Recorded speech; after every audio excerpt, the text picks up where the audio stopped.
Hello, അസ്സാം വലൈക്കും. മാങ്ങ സീസണൊക്കെ ആണല്ലോ. എല്ലാവരും വീട്ടിലും ഇപ്പോൾ എന്തായാലും മാങ്ങയൊക്കെ കാണും. അപ്പോൾ ഇന്ന് നമുക്ക് മാങ്ങ വെച്ചിട്ടൊരു അടിപൊളി വെറൈറ്റി റെസിപ്പി നോക്കിയാലോ. മാങ്ങയും ഈത്തപ്പഴം വെച്ചിട്ടുള്ള ഒരു അടിപൊളി അച്ചാറിൻ്റെ റെസിപ്പിയാണ്. നിങ്ങളൊരൊറ്റ തവണ ട്രൈ ചെയ്ത് നോക്കിയാൽ മതി, പിന്നെ ട്രൈ ചെയ്യാൻ ഞാൻ പറയില്ല. അപ്പോൾ നമുക്ക് ഇതിൻ്റെ ഇൻഗ്രീഡിയൻസ് നോക്കാം. അപ്പോൾ വീഡിയോ മുഴുവനായിട്ട് നിങ്ങൾ കണ്ടു നോക്കുക. വീഡിയോ ഇഷ്ടപ്പെടുകയാണെങ്കിൽ പ്ലീസ് സബ്സ്ക്രൈബ് ചെയ്തിട്ട് ഞങ്ങളൊന്ന് സപ്പോർട്ടും കൂടി ചെയ്യാം. ഞാനിവിടെ ഒരു 3 മാങ്ങ വെച്ചിട്ടാണ് ഈ അച്ചാർ ഇടുന്നത്. ആദ്യം നന്നായിട്ട് കഴുകി വെച്ച മാങ്ങ ഇതേപോലെ ഒന്ന് തുടച്ചു കൊടുക്കുക. അതുമ്പോൾ വെള്ളം നനവ് ഇല്ലാണ്ടിരിക്കാനാണ് നമ്മളിങ്ങനെ തുടച്ചു കൊടുക്കുന്നത്. ഇനി നമ്മൾ തുടച്ച് വെച്ച മാങ്ങ നമുക്ക് കട്ട് ചെയ്യാം. തൊലിയോട് കൂടിയിട്ട് കട്ട് ചെയ്യാൻ ശ്രമിക്കണം. ഇങ്ങനത്തെ കളറുള്ള മാങ്ങ ഒരു 4-5 ദിവസം നമ്മൾ വെച്ച് കഴിഞ്ഞാൽ നമുക്ക് പഴുപ്പിച്ചെടുക്കാം. അങ്ങനത്തെ മാങ്ങയാണ് നമ്മൾ ഈ അച്ചാറിടാൻ വേണ്ടിയിട്ട് എടുക്കേണ്ടത്.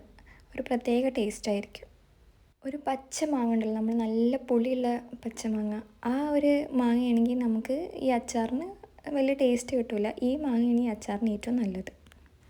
അപ്പോൾ അതാ ഈ മാങ്ങ നമുക്ക് ചെറിയ ചെറിയ പീസസ് ആക്കിയിട്ട് നമുക്കിത് കട്ട് ചെയ്തെടുക്കാം.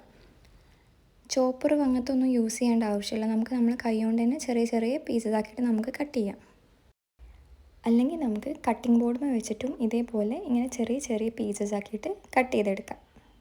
മാങ്ങ കട്ട് ചെയ്യുമ്പോൾ ഒരേ സൈസിൽ കട്ട് ചെയ്യാൻ വേണ്ടി ശ്രദ്ധിക്കുക. ചെറുതും വലുതും ആവാണ്ട് ശ്രദ്ധിക്കണം. ഇവിടെ നമ്മൾ ചെറിയ ചെറിയ പീസാക്കിയിട്ട് മാങ്ങ കട്ട് ചെയ്ത് വെച്ചിട്ടുണ്ട്. ഇനി ഇതിലോട്ട് ഒരു 2 ടീസ്പൂൺ ഉപ്പാണ് നമ്മൾ ചേർത്ത് കൊടുക്കുന്നത്. എന്നിട്ടൊന്ന് മിക്സ് ആക്കിയതിന് ശേഷം നമുക്ക് മാറ്റി വെക്കാം. ആ ഒരു ടൈമിൽ നമ്മൾ അച്ചാർക്ക് വേണ്ടിയിട്ടുള്ള ഇഞ്ചി, വെളുത്തുള്ളി ഇതൊക്കെ നമുക്ക് അരിഞ്ഞെടുക്കാം. അപ്പോഴേക്കും ഈ മാങ്ങയും ഉപ്പൊക്കെ നമുക്ക് നന്നായിട്ട് മിക്സായിട്ട് കിട്ടും. പിന്നെ ഞാൻ നേരത്തെ പറഞ്ഞ പോലെ മാങ്ങയിൽ വെള്ളത്തിൻ്റെ അംശം തീരെ ഇല്ലാണ്ടിരിക്കാൻ ശ്രമിക്കണം.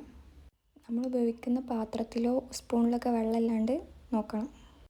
ഇനി ഇതൊക്കെ ആവശ്യമായിട്ടുള്ള അടുത്ത മെയിൻ ഇൻഗ്രീഡിയൻറ്റ് ഈത്തപ്പഴമാണ്. അത് കുറച്ച് വെള്ളം ഒഴിച്ച് വെച്ച് നമുക്കൊന്ന് കുതിരാൻ വേണ്ടിയിട്ട് മാറ്റി വെക്കാം.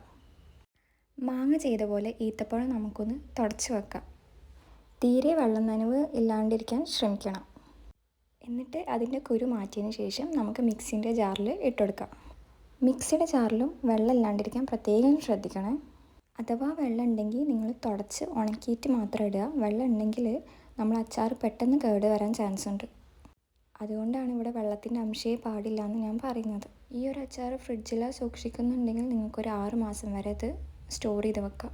അല്ലെങ്കിൽ ഒരു 3 മാസം വരെയൊക്കെ നിങ്ങൾക്ക് സ്റ്റോർ ചെയ്ത് വെക്കാം. ബോട്ടിലാക്കി സ്റ്റോർ ചെയ്യുമ്പോഴും നമ്മൾ സ്പൂൺ കൊണ്ട് കടിക്കുമ്പോൾ വെള്ളമില്ലാന്ന് പ്രത്യേകം ശ്രദ്ധിക്കണം. അല്ലാന്നുണ്ടെങ്കിൽ പെട്ടെന്ന് അച്ചാർ കേടുവന്നു പോകും. ഈ അച്ചാർ ബിരിയാണിയുടെ കൂടെ ഒരു അടിപൊളി കോമ്പിനേഷനാണ്. മാങ്ങയുടെ സീസണല്ലേ, നിങ്ങൾ എന്തായാലും ഇതൊന്ന് ഇട്ട് നോക്കി ട്രൈ ചെയ്യൂ. ഇനിയിപ്പോൾ ഞാനിങ്ങനെ ഒരു പാൻ എടുത്തിട്ട് അതിലേക്കൊരു ടീസ്പൂൺ ഉലുവയാണ് ഇട്ട് കൊടുക്കുന്നത്. കൂടെ തന്നെ ഒരു ടീസ്പൂൺ കടുകും കൂടി ഞാൻ ഇട്ട് കൊടുക്കുന്നുണ്ട്. ഇനി ലോ ഫ്ലെയിമിലിട്ടിട്ട് ഒന്ന് ചൂടാക്കി എടുക്കാം. ഇവിടെ 3 മാങ്ങയ്ക്കാണ് നമ്മൾ ഇങ്ങനെ ഈ അളവിൽ എടുക്കുന്നത്. നിങ്ങൾക്ക് ആവശ്യമുള്ള പോലെ അളവ് മാറ്റാട്ടോ. ഇനി ഞാൻ ഇതിലേക്കൊരു 3 ടേബിൾ സ്പൂൺ കശ്മീരി മുളക് പൊടിയാണ് ചേർത്ത് കൊടുക്കുന്നത്. ഇനി നിങ്ങളുടെ മുളക് പൊടി അല്ലാണ്ട് മുഴുവനായിട്ടുള്ള മുളക് ഉണ്ടെങ്കിൽ അതാണെങ്കിലും നിങ്ങൾക്ക് ഈ ടൈമിൽ യൂസ് ചെയ്യാം കേട്ടോ. തീ ലോ ഫ്ലെയിമിലിട്ടിട്ട് ഇളക്കണം. മുളക് പൊടി പെട്ടെന്ന് കരിഞ്ഞു പോകും. കരിഞ്ഞു പോയി കഴിഞ്ഞാൽ പിന്നെ നമുക്ക് ആ അച്ചാറിൻ്റെ ടേസ്റ്റിനെ നഷ്ടപ്പെടും. ജസ്റ്റ് ഒന്ന് ചൂടാക്കി എടുത്താൽ മതി മുളക് പൊടിയും കടുകും ഉലുവൊക്കെ. അല്ലാന്നുണ്ടെങ്കിൽ ഫ്ലെയിം ഓഫ് ചെയ്തതിന് ശേഷം ആ ചട്ടീൻ്റെ ചൂട് കൊണ്ട് തന്നെ നമുക്കിതൊന്ന് ഇങ്ങനെ ചൂടാക്കിയെടുക്കാം. ഇനി നമ്മൾ ഈ വറുത്ത് വെച്ച മുളകും കടുകും ഉലുവൊക്കെ നമുക്ക് നേരത്തെ നമ്മൾ മിക്സി ജാറിൽ ഇട്ട ഈത്തപ്പഴമില്ലേ അതൊക്കെ ചേർത്ത് കൊടുക്കാം. ഇനി നമുക്ക് ഇതിലേക്ക് വേണ്ടത് വിനീഗറാണ്. 3 മാങ്ങയ്ക്ക് ഏകദേശം ഇവിടെ ഒരു 1/4 ലിറ്റർ വിനീഗറാണ് ഒഴിച്ചു കൊടുക്കുന്നത്. മാങ്ങയുടെ അളവ് നിങ്ങൾ കൂട്ടിയെടുക്കുകയാണെങ്കിൽ 1 ലിറ്റർ വിനീഗറൊക്കെ വേണ്ടി വരും. വിനീഗർ പകുതി ഒഴിച്ചതിന് ശേഷം നമുക്കൊന്ന് അരച്ചെടുക്കാം. വിനീഗർ തന്നെ ചേർത്ത് കൊടുക്കണം. വെള്ളം ചേർത്ത് കൊടുക്കാണ്ടിരിക്കാൻ ട്രൈ ചെയ്യണേ. അച്ചാറിൻ്റെ ടേസ്റ്റ് മാറാൻ ചാൻസ് ഉണ്ട്. എന്നിട്ട് പിന്നെ നിങ്ങൾ കമൻറ്റ് ബോക്സിൽ വന്നിട്ട് ഈ അച്ചാർ ടേസ്റ്റ് ഇല്ല, ഈ റെസിപ്പി കൊള്ളൂല എന്നൊന്നും പറഞ്ഞിട്ട് കാര്യമില്ല കേട്ടോ. ഇനി നമ്മൾ നേരത്തെ ചൂടാക്കെടുത്ത അതേ പാനിലേക്ക് ഈ മിക്സ് ആഡ് ചെയ്തിട്ട് നമുക്കൊന്ന് തിളക്കുന്ന വരെ ഒന്ന് ഇളക്കി കൊടുക്കാം. ഇതപ്പോൾ തിളക്കാൻ വേണ്ടിയിട്ട് നമ്മൾ വെച്ചിട്ടുണ്ട്. ഒന്ന് ഇടയ്ക്കിടയ്ക്ക് നമുക്കൊന്ന് ഇളക്കി കൊടുക്കാം.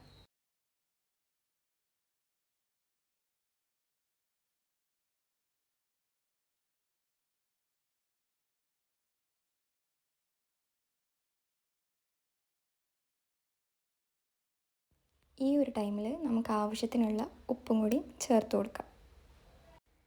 ഇടയ്ക്കിടയ്ക്ക് ടേസ്റ്റ് നോക്കിയിട്ട് ഉപ്പിട്ട് കൊടുത്താലും മതി. എന്തായാലും അച്ചാറല്ലേ, ഉപ്പ് കുറച്ച് കൂടിയാലും നമുക്ക് പ്രശ്നമൊന്നുമില്ല. പിന്നെ നിങ്ങൾക്ക് നല്ല വെന്ത പോലത്തെ മാങ്ങച്ചാറ വേണമെങ്കിൽ ഈ ഒരു ടൈമിൽ നിങ്ങൾക്ക് മാങ്ങ ഇട്ടിട്ട് ഇതേപോലെ നല്ല ഇളക്കി കൊടുക്കാം. ഇനി ഇതാ ഇവിടെ തിളച്ച് വന്നിട്ടുണ്ട്. അപ്പോൾ നമുക്ക് ഫ്ലെയിം ഓഫ് ചെയ്തിട്ട് നമുക്ക് മാങ്ങ ആഡ് ചെയ്ത് കൊടുക്കാം. അപ്പോഴാണ് നമുക്കിത് കറക്റ്റായിട്ട് കിട്ടുക. പിറ്റേ ദിവസം നമ്മളിത് എടുക്കുമ്പോൾ നല്ല അടിപൊളി ടേസ്റ്റായിട്ട് നമുക്കിത് കിട്ടും. അപ്പോൾ മാങ്ങയത്തെ വെള്ളം ആദ്യം ഇതേപോലെ ഒന്ന് ഒഴിച്ചു കൊടുക്കാം. പിന്നെ മാങ്ങ നമുക്ക് ചേർത്ത് കൊടുക്കാം.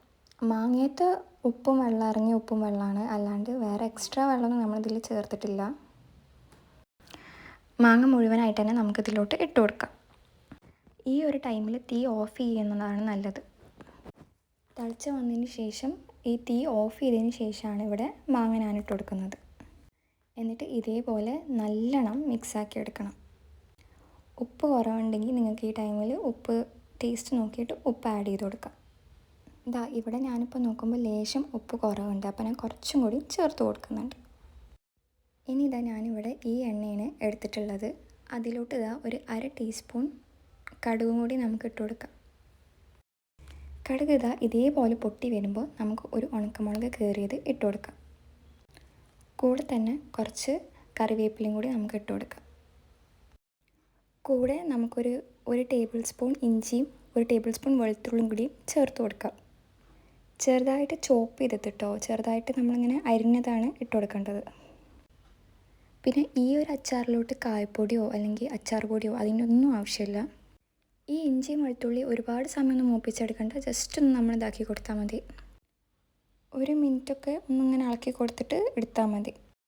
ഈ ഒരു ടൈമിൽ നിങ്ങൾക്ക് വേണമെങ്കിൽ 1-2 പച്ചമുളക് ചെറുതായിട്ട് കട്ട് ചെയ്തത് കൂടി ചേർത്ത് കൊടുക്കാം. ഈ ഇഞ്ചി വെളുത്തുള്ളി അതിൻ്റെ കൂടെ തന്നെ ഇട്ട് കൊടുക്കുക.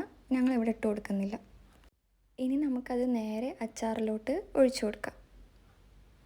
പിന്നെ ഈ അച്ചാർ സ്റ്റോർ ചെയ്യുന്നത് നിങ്ങൾ പൊട്ടുന്ന പാത്രത്തിൽ തന്നെ സ്റ്റോർ ചെയ്യാൻ, ഗ്ലാസ് പാത്രത്തിൽ തന്നെ സ്റ്റോർ ചെയ്യാൻ നോക്കണം. പ്ലാസ്റ്റിക്കിലൊന്നും ഇട്ട് കൊടുക്കരുത് കേട്ടോ. ഇനി നമുക്കിതൊന്ന് ഇളക്കി കൊടുത്ത് നന്നായിട്ട് മിക്സ് ചെയ്തെടുക്കാം. ഇത് അടിപൊളി ഒരു അച്ചാറാണ്. ഒരു പ്രാവശ്യം ഇത് നിങ്ങൾ ഉണ്ടാക്കി നോക്കിയാൽ പിന്നെ നിങ്ങൾക്ക് വീണ്ടും വീണ്ടും ഉണ്ടാക്കാൻ തോന്നും. സിമ്പിളുമാണ് ഉണ്ടാക്കാൻ. ഇതാ നമ്മൾ അച്ചാർ ഇവിടെ നല്ലപോലെ മിക്സായിട്ട് റെഡി ആയിട്ട് വന്നിട്ടുണ്ട്. ഇനി നിങ്ങൾക്ക് സ്റ്റോർ ചെയ്യേണ്ട പാത്രത്തിലേക്ക് മാറ്റി വെക്കാം.